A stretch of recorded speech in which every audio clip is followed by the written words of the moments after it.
이은선의 영화관,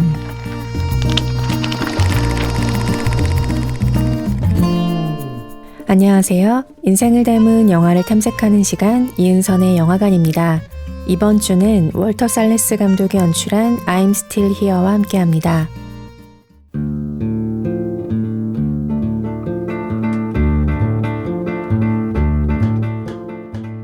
국가폭력으로 파괴된 가족의 삶은 어떤 모습으로 기억될 수 있을까요? I'm Still Here는 이 질문에 가장 강인하고 우아한 답이 되고자 합니다. 영화가 주목한 인물은 유니스 파이바. 1970년대 초 브라질, 군사독재 정권하에 남편을 잃었지만 이후 자신의 삶으로서 투쟁을 지속하고 역사의 증인으로 남은 인물입니다. 국가가 주도한 잔악한 범죄 실화에서 시작된 이야기지만 I'm Still Here는 그 너머의 것들을 보게 합니다. 폭력에 맞서는 고요한 저항을, 눈물 대신 미소를, 부서지는 대신 살아남아 변화를 목격하는 이들의 아름다움을, 영화는 저항의 품위와 생존의 아름다움을 읽게 합니다. 영화의 첫 장면, 브라질 리우데자네이루의 해변은 활기로 가득합니다. 비치발리볼의 열기가 달아오르고 태닝을 위해 모래사장에 누운 10대 아이들 사이에 팝스타와 이성친구 같은 단골 소재의 수다가 끊이지 않습니다. 윤슬이 반짝이는 물속에는 한낮에 수영을 즐기는 사람들이 가득합니다. 동시에 하늘과 도로에서는 문득 이질적인 기운이 포착되고 있습니다. 공중을 가로지르는 헬리콥터, 도로를 달리는 군용 수송 트럭이 해변 풍경 사이에서 어긋난 조합을 만들며 시대의 공기를 가늠하게 합니다. 해변 앞에 자리한 파이바 가족의 집 대문은 그들이 사랑하는 모든 이들을 위해 언제나 활짝 열려 있습니다. 주인 없는 떠돌이 개조차 번쩍 안아 데려올 수 있는 이곳은 가족이 사랑하는 요리인 수플레, 음악과 사람들의 대화와 웃음이 가득한 유토피아입니다. 전직 국회의원이었던 루벤스와 아내 유니스, 그들의 5 아이들이 이곳에서 살아갑니다. 가족의 평화는 어느 날 군부가 루벤스를 연행하면서 산산조각납니다. 양복을 갖춰 입고 집을 나선 루벤스는 그날 이후 돌아오지 않았습니다. 이은선의 영화관이었습니다.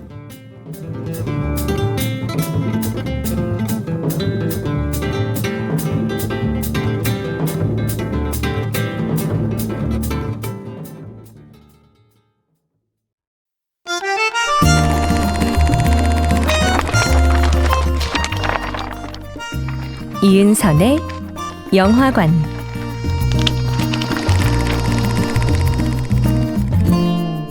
안녕하세요. 인생을 닮은 영화를 탐색하는 시간 이은선의 영화관입니다. 이번 주는 월터 살레스 감독이 연출한 I'm Still Here와 함께합니다.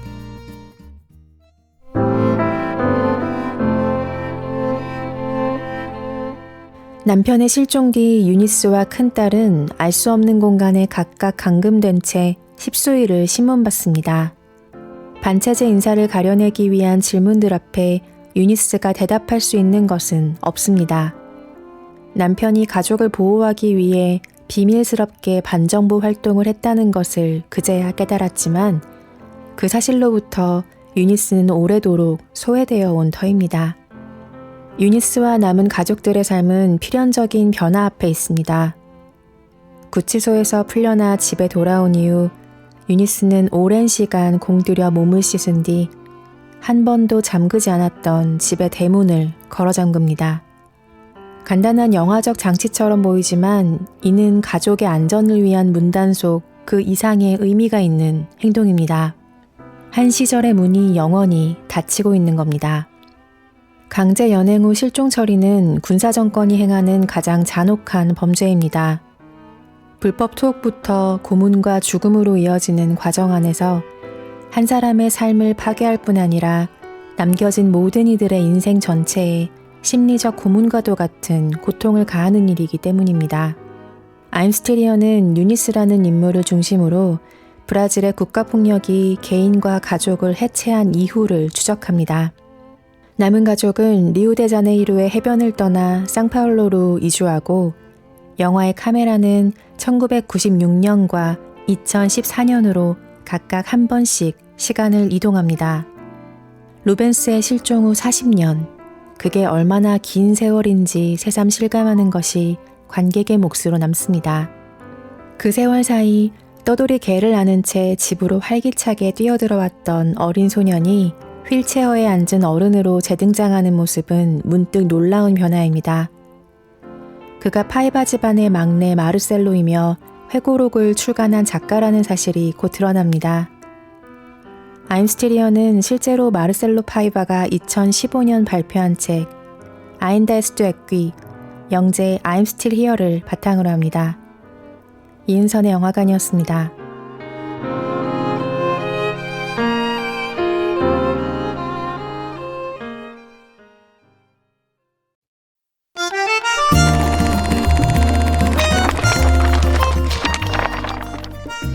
이은선의 영화관.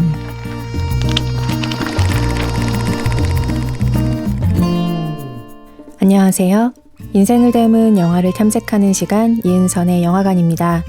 이번 주는 월터 살레스 감독이 연출한 I'm Still Here와 함께합니다.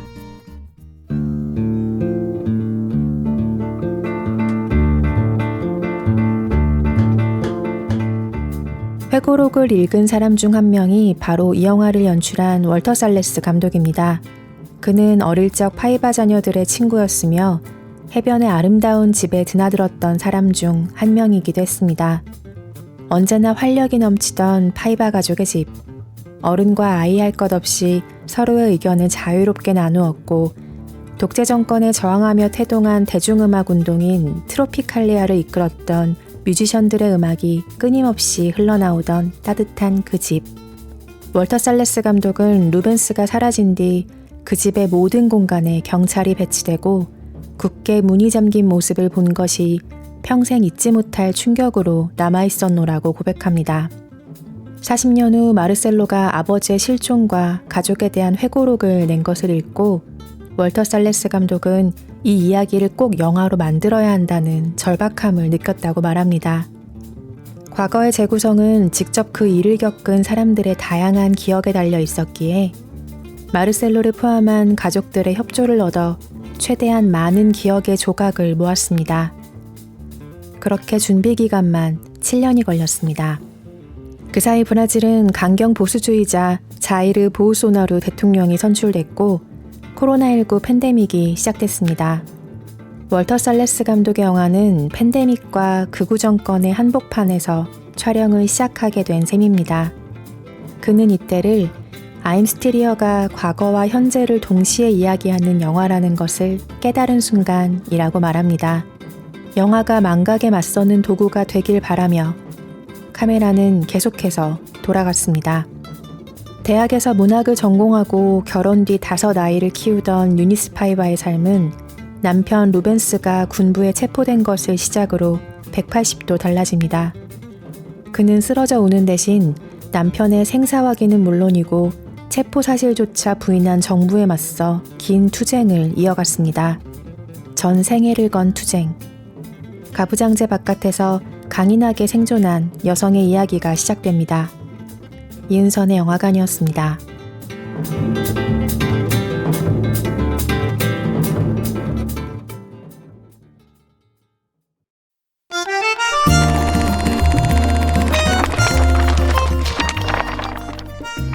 이은선의 영화관.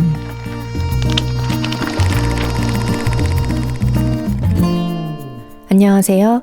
인생을 닮은 영화를 탐색하는 시간 이은선의 영화관입니다. 이번 주는 월터 살레스 감독이 연출한 I'm Still Here와 함께합니다.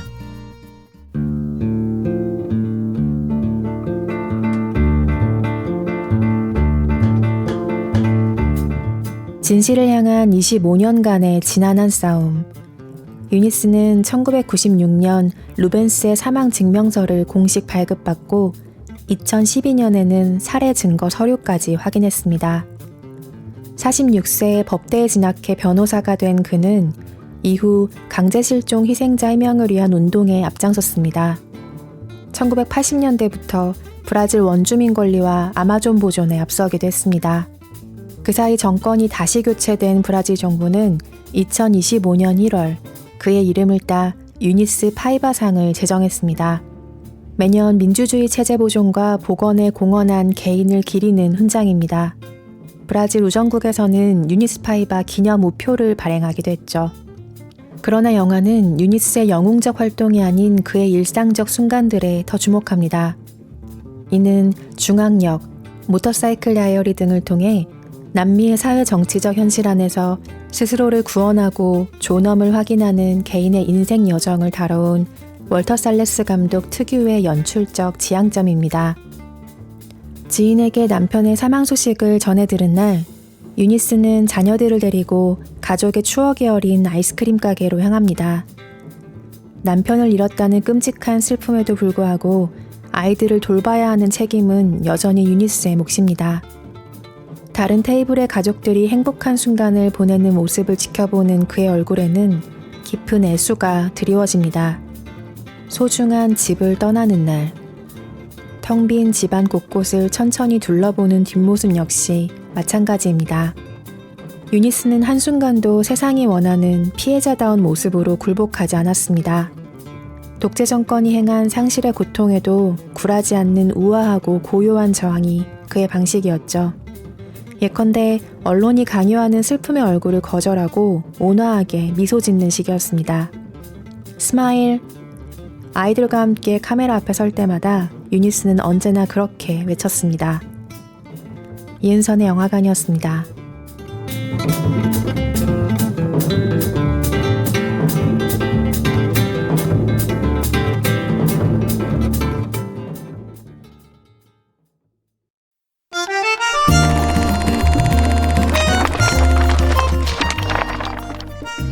이은선의 영화관,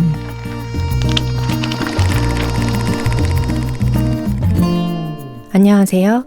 인생을 담은 영화를 탐색하는 시간 이은선의 영화관입니다. 이번 주는 월터 살레스 감독이 연출한 I'm Still Here와 함께합니다.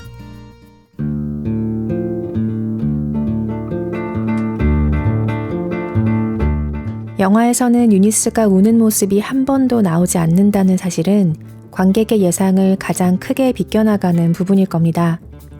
실제로 그녀는 눈물을 거의 보인 적이 없다고 합니다. 슬픔을 마음 안으로만 사귀며 발휘한 절제와 인내심이야말로 유니스의 강인함입니다. 유니스를 연기한 배우 페르난도 토레스는 유니스의 인터뷰 영상들을 반복해보며 어떤 상황에도 지적이고 예의 바르며 차갑지도 따뜻하지도 않은 중간의 미소로 어떤 드라마에도 휘둘리지 않는 모습을 포착했다고 말합니다. 남편의 사망 진단서를 받아든 날, 기자들이 그녀의 앞에 몰려듭니다.